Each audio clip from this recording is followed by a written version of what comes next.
President, distinguished colleagues, the 10th House has proven to be a house with a human face.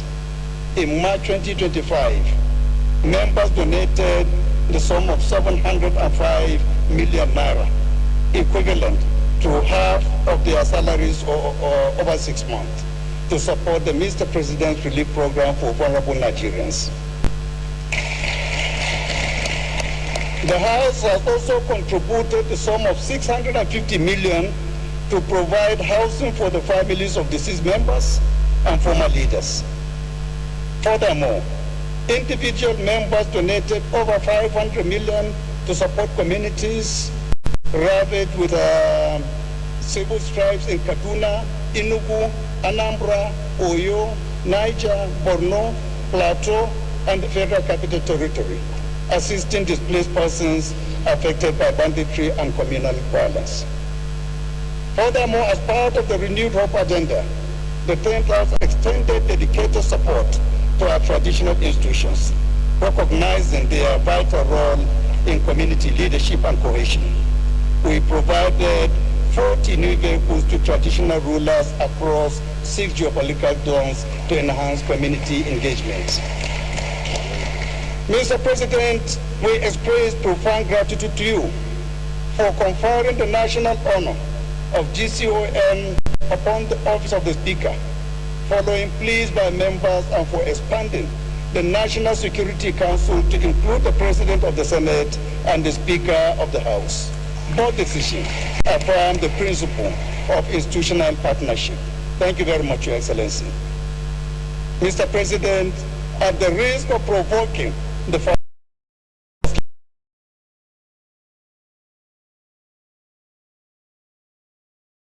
Lady,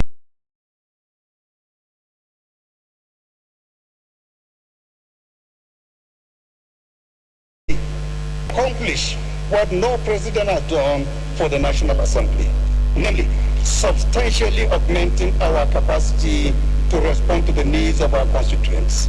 We thank you for that.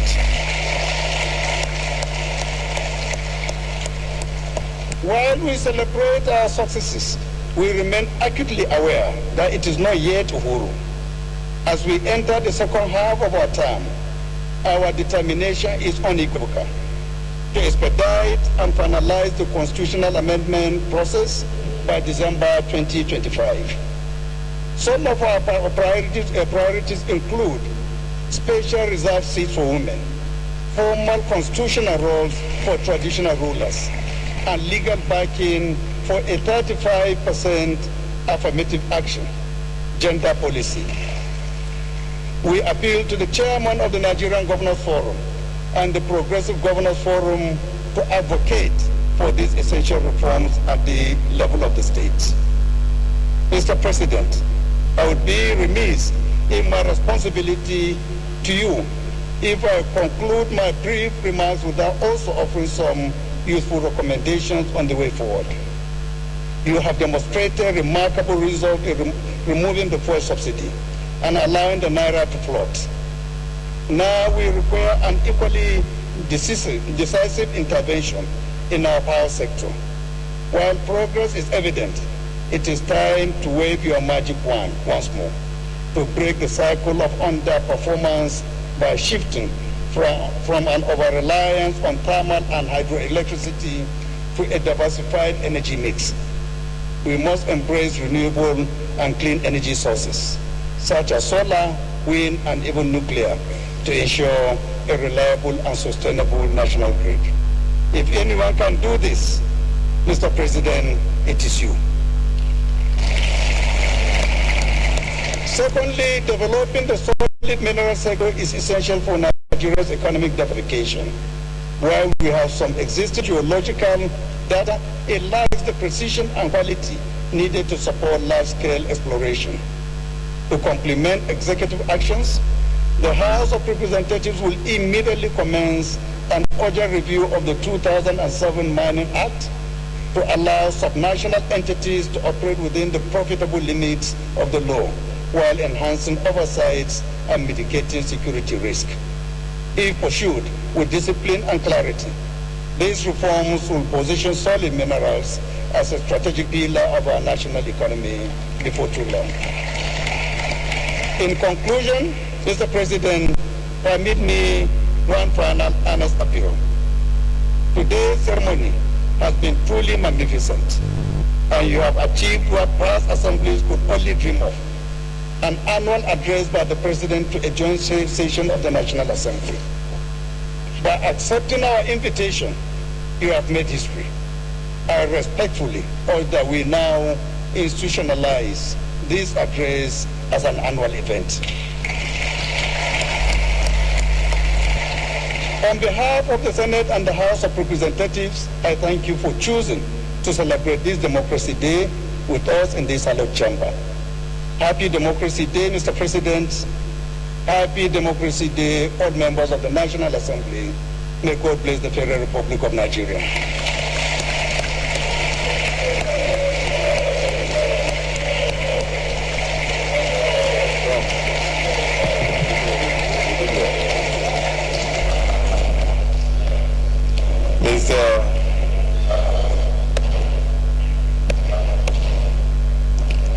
Mr. President, in the midst of that eloquent speech by the Right Honorable Speaker, Tajuddin Abbas, PhD, GCON,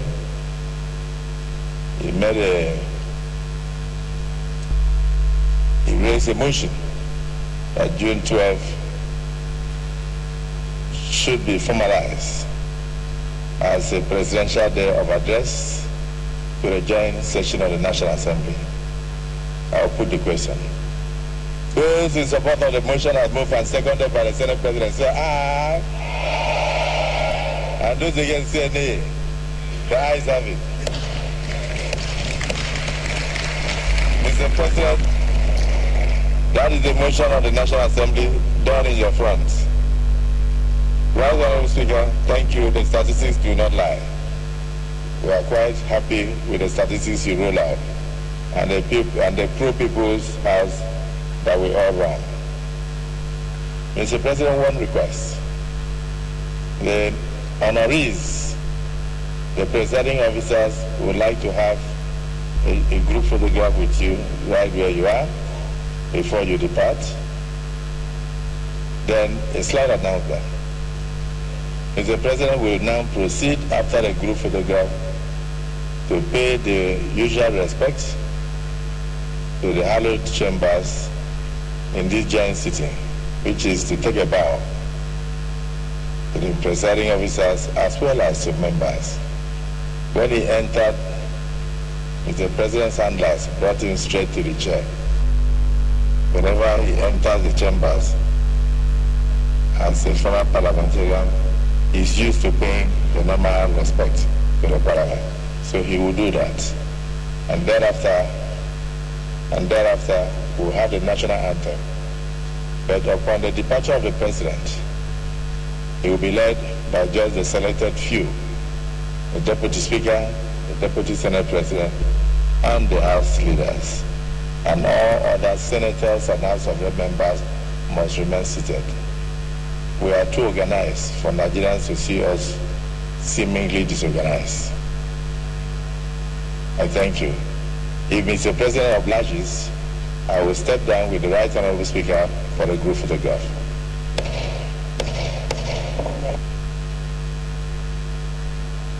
With the permission of the President, the Vice President of Nigeria is hereby invited to join this picture.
And with the departure of Mr. President.